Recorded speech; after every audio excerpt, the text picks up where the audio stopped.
This is my goodbye, but you will see me again soon, I promise. Climb from non-league to the Premier League shows he's at home. Jamie Vardy fires in his first goal of the season. It has to be him. Vardy! How does that make? ብሮችና የሌስተር ሲቲ የመንግዜ ታማኝና ተወዳጅ ልጃቸውን የጄሚ ቫርዲ የህይወት ታሪክና የመጨረሻ ስንብትን እንመለከታለን። This is my goodbye, but you will see me again soon, I promise. ጄሚ ሪቻርድ ቫርዲ የተወለደው እንደ አውሮፓውያን አቆጣጠር ጥር 11 1988 በእንግሊዝ ሼፊልድ ደቡብ ዮርክሻየር ከተማ ነበረ። ቫርዲ ገና ሕፃን በነበረበት ጊዜ ወላጅ አባቱ ባልታወቀ ጉዳይ ከቤተሰቦቹ ይሰወራል። የቫርዲ እናት ይህንን መቋቋም ቢያቀጣትም ከተወሰነ ጊዜያት በኋላ ፊል ቫርዲን አገባችው። ከዛም ቀን ጀምሮ ቫርዲ በእንጀራ አባቱ መጠራትን ይጀምራል። ቫርዲ ያደገው በሂልስቡራው አካባቢ በሼፊልድ ከተማ ሲሆን የእንጀራ አባቱ የክሬን ሰራተኛ ሲሆን እናቱ ደግሞ በጠበቃ ቢሮ ውስጥ ትሰራም ነበረ። ቫርዲ የእግር ኳስ ህይወቱን በሼፊልድ በወጣቶች አካዳሚ ነበር የጀመረው። ነገር ግን በ16 ዓመቱ ከክለቡ ተባረረ። ከዚያም በስቶክሆልም ብሪጅ ፓርክ ስቲል ክለብን ለረጅም ዘመናትና አንድ ዓመት ያህል መጫወትን ጀመረ። ከዛም በመቀጠል ሃልፍሊክስ ታውን ክለብ ላይ ከስቶክሆልም ፓርክ ስቲል በ15000 ብር ፍርሚያውን ፈረመ። በዚህ ክለብ አንድ ዓመትን አገልግሎት ሲሰጥ በ37 ጨዋታዎች 25 ጎሎችን ለዚህ ክለብ አስቆጥሯል። የክለቡ ከፍተኛ ጎል አስቆጣሪና የውድድር ዓመቱ ምርጥን ተጫዋች ተብሎም ተመረጠ። ባልታወቀ ክፍያ ከሃልፍሊክስ ክለብ ታውን ወደ ፍሊት ታውን ክለብ ተቀላቀለ። በዚህ ክለብ ላይ አመርቂ ጊዜትን ካሳለፈ በኋላ እንደ አውሮፓውያን አቆጣጠር ሜይ 17 ቀን 2012 ቫርዲ በ2012-13 የውድድር ዘመን በፊት ለሻምፒዮንሺፕ ክለብ ለሚሳተፈው ቀበሮቹ ሌስተር ሲቲ እንደሚፈርም ተገለጸ። በ1 ሚሊዮን ክፍያ የሊጉ ሪካርድ በሆነው ይህም ተጨማሪ እስከ 1.7 ሚሊዮን ዋጋ ይኖራል የሚል ስያሜ በነበረበት በማግስቱ እስከ ሰኔ 2015 ድረስ የ3 ዓመት ኮንትራትን ለሌስተር ሲቲ ፈርሟል። እንደ አውሮፓውያን አቆጣጠር ኦገስት 14 ቀን ቫርዲ በሊግ ካፕ የመጀመሪያ ዙርን ቶርኳ ዩናይትድ ጋር ለመጀመሪያ ጊዜ ጨዋታውን ለሌስተር ሲቲ አደረገ። በፕሌይን ሞር ተጫዋቹ የመጨረሻውን ግብ 4-0 ካሸነፈ በኋላ ከአራት ቀን በኋላ የመጀመሪያውን የእግር ኳስ ሊግ ጨዋታ በኪንግ ፓወር ስቴዲየም በሌስተር ስቴዲየም ፒተርበርግ ዩናይትድን 2-0 በማሸነፍ ላንድ ኪንግ ጎል አስቆጠረ። በኦገስት 2005 ከሜዳ ውጪ ብላክበርን ሮቨርስን 2-1 በተሸነፈበት የሊግ ጎልን አስቆጠረ። በሴፕቴምበር ላይ ከበርንሌይና ሚድልስብሮ ጋር ባደረጉት የ2-1 የመልስ ጨዋታ አሸናፊነትን አስመዝግቧል። ቫርዲ ከክለቡ የመጀመሪያ የውድድር ዘመን ካሳለፈ የራሱ ቅርጽ በመጥፋቱ ምክንያት አንዳንድ የከተማ ደጋፊዎች በማህበራዊ ድረገጽ ላይ ትችትን ፈጥረውበትም ነበር እና አሰልጣኙ ኒጀል ፐርሰንና ረዳት አሰልጣኙ ክሪክ ሼክስፒር በክለቡ እንዲቀጥል አሳመኑት ድረስ እግር ኳስንም ለመልቀቅም ያን ጊዜ ቫርዲ አስቦ ነበር። በቀጣይ የውድድር ዘመን ቫርዲ በሌስተር አጥቂነት ራሱን እንደ ድንቅ ግብ አስቆጣሪነት ሲያረጋግጥ ክለቡ የደረጃ ሰንጠረዥ መሪነትን ሲይዝ ቫርዲ የአጠቃላይ የጨዋታ ጥሩ እንቅስቃሴን በሌስተር ቤት አሳያ።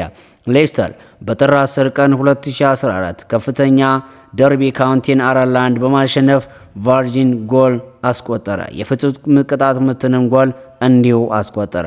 ሌስተር በውድድር ዘመኑ መጨረሻ ላይ ሻምፒዮን በመሆን ወደ ከፍተኛ ሊግ ሲያድግ ቫርዲ በ16 ጎሎች ሲዝኑን አጠቃለለ።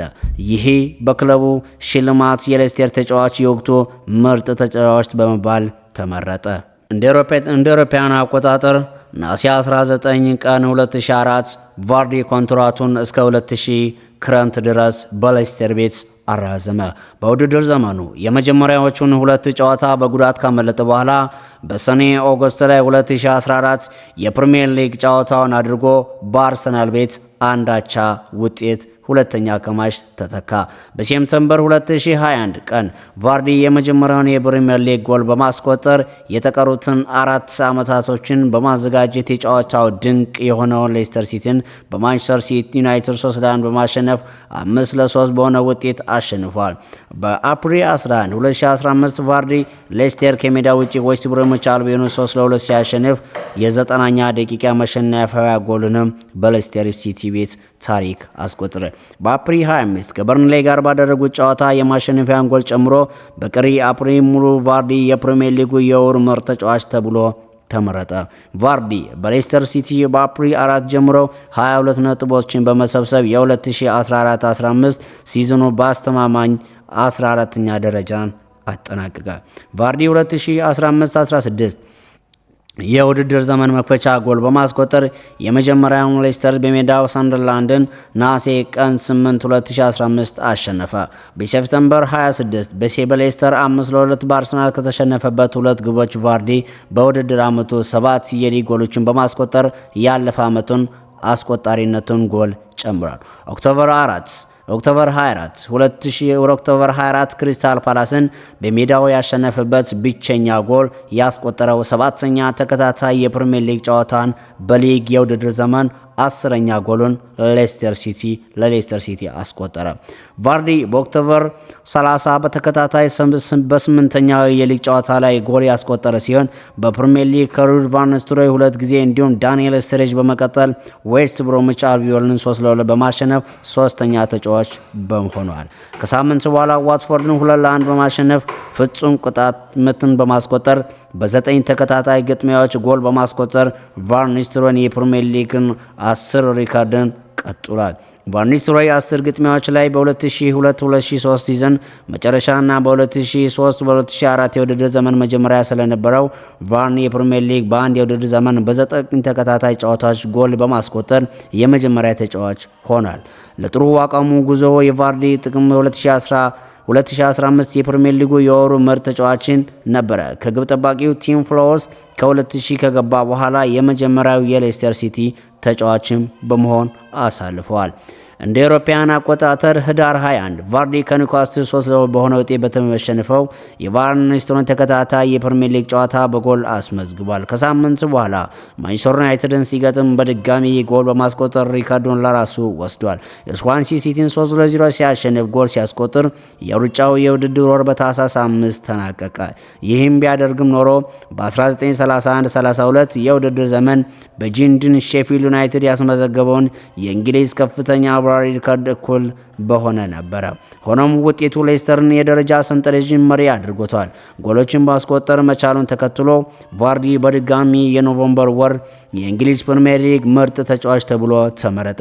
ለስኬታማነቱ ከጊኒስ ወርልድ ሪካርድም የምስክር ወረቀትም ተሰጥቶታል። እንደ አውሮፓውያን አቆጣጠር በጥር 2016 ስራ አስኪያጅ ክላውዲዮ ራኔሮ ቫርዲ እና ሪያድ ማህሬዝን ለማንም እንደማይሸጡ በመግለጽ ዋጋ የሌላቸው በማለትም ገልጿል። እንደ አውሮፓውያን አቆጣጠር ከ4 ቀናት በኋላ ራሱን በሌስተር ሲቲ እስከ 2019 ለማቆየት አዲስ ኮንትራትን ፈርሟል። በዚህም ጊዜ ጄሚ ቫርዲ ሳምንታዊ ደሞዙ ወደ 800,000 አሳድጎም ነበረ። ወደ 80,800,000 አሳድጎ ነበረ። በአፕሪል 10 2016 ቫርዲ ሁለቱንም ጎሎችን በወቅቱ 20ኛና 21ኛው በሌስተር ሰንደርላንድ 2-0 ሲያሸንፍ በእንግሊዝ እግር ኳስ ታሪክ ከፍተኛ ዲቪዥን 20 ጎሎችን በማስቆጠር ከጋሪ ሊንከን ጋር የመጀመሪያው የሌስተር ተጫዋች ሆኗል። ውጤቱ በሌስተር ታሪክ ለመጀመሪያ ጊዜ ወደ የዩኤፋ ቻምፒዮን ሊግ ማለፍ አረጋግጧል። ከሳምንት በኋላ ቫርዲ በሜዳው ከዌስትሃም ዩናይትድ ጋር ባደረጉት ጨዋታ 2-0 በሆነ ውጤት አቻ መውጣታቸው የመጀመሪያን ጎል አስቆጥሯል። በኋላም ግን ፍጹም ቅጣት ምት ክልል ውስጥ በመጠለቅ በቀይ ካርድ ከሜዳ ተወገደ። ከስራ መባረር ጋር በተያያዘ በሰጠው ምላሽ ተገቢ ባልሆነ ምግባር ተከሷል። የ10,000 ቅጣትም እንዲሁም ለ2 ግጥሚያዎች እገዳ ተጥሎበት በሌስተር መጨረሻ የተሳካለት የዋንጫ ዘመቻም ነበረ። በ2024 የሊግ ግቦችን ቫርዲ 24 የሊግ ግቦችን በ2015-16 የውድድር ዘመን በፕሪሚየር ሊጉ ሁለተኛ ከፍተኛ ግብ አስቆጣሪ ከሰርጂዮ አጉዌሮ ጋር በመሆን ከጎልደን ቦይ አሸናፊ ሃሪ ኬን አንድ ግብ ብቻ ዘግቦ ቫርዲ የእንግሊዝ ፕሪሚየር ሊግ የዓመቱ ምርጥ ቡድን ውስጥ ከነበሩት 4 የሌስተር ሲቲ ተጫዋቾች አንዱ እሱ ነበረ። በኋላ የኤፍኤው የዓመቱ ምርጥ እግር ኳስ ተጫዋች እና የ2016 የባርክሌይ ፕሪሚየር ሊግ የወቅቱ ምርጥ ተጫዋች ተብሎ ተመርጧል። የ2016-17 ወቅት እንደ አውሮፓውያን አቆጣጠር ሌስተር ሲቲ የተሻሻሉ ውሎችን አቀረቡለት እና ከ20 ቀናት በኋላ ዩኤፋ ዩሮ ላይ 2016 ሲመለስ ለመፈረም አዲስ የ4 ዓመት ኮንትራት ተስማማ።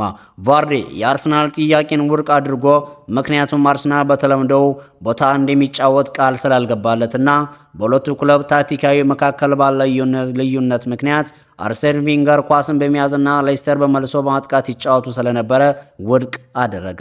እንደ አውሮፓውያን አቆጣጠር ነሐሴ 7 ቀን 2016 በማንቸስተር ዩናይትድ 2-1 ሽንፈት የ2016 የኤፍኤ ኮሚኒቲ ሺልድ ላይ አስቆጠረ። ከ20 ቀናት በኋላ ቫርዲ በውድድር ዘመኑ የመጀመሪያ ጎሉን በሌስተር ሲቲ የውድድር ዘመን የመጀመሪያ ድል በማስመዝገብ ስዋንሲ ሲቲን 2-1 አሸነፈ። እንደ አውሮፓውያን አቆጣጠር በታህሳስ 10 ቫርዲ በማንቸስተር ሲቲ የገጠመውን የ10 ጨዋታ ድርቅ ከ5 ደቂቃ ውስጥ አጠናቀቀ። ሌስተር 4-2 እንዲያሸንፍ በ5 የሊግ ግጥሚያዎች የመጀመሪያ ድሉን እንዲያሸንፍ የመጀመሪያ ፕሮፌሽናል ሃትሪኩን ሌላ 2 አስቆጥሯል።